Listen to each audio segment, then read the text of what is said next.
Did you ever wonder what would happen if the government got too much power? Checks and balances is an important part of our government. Checks and balances are important for our country. Todd Tyar, a reporter, said maintaining checks and balances on the power of the judicial review and the other two branches is visual to keep the form of government set up by our founding fathers. The separation of powers limits the government by not giving it too much power. They did that by putting the powers into three branches, called executive branch, judicial branch, and legislative branch. The president has to sign the bill to make a law. Separation of power limits the power of government by placing the power into three branches. Judicial review. The governor and president have to sign. The veto power. The president can veto a decision. Checks and balances are on all these examples. Ledbetter versus Goodyear is a good example of checks and balances because it evens out the money that Goodyear was giving Ledbetter. Ledbetter was being paid less money than the men.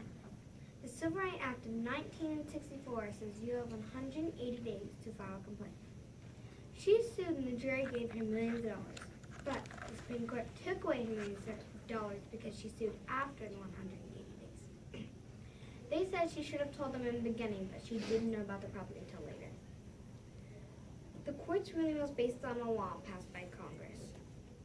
The Fair Pay Act says unlawful discriminatory act takes place each time a worker is paid based on a discriminatory compensation decision. It's not often that the President and Congress correct the Supreme Court. Checks and balances helps our government.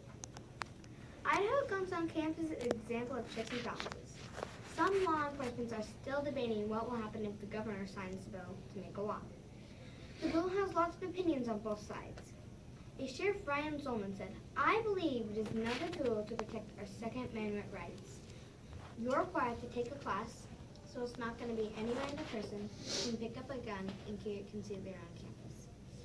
Bob Custer, the president of Boise State, urged Governor Otter to veto this bill.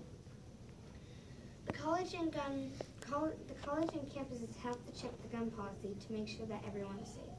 The guns on campus is important to our government. Checks and balances shows the power that the government limits the president, Congress, and Supreme Court. If the government got too much power, nobody's rights would be protected. Checks and balances protects our rights as citizens. Have you ever wondered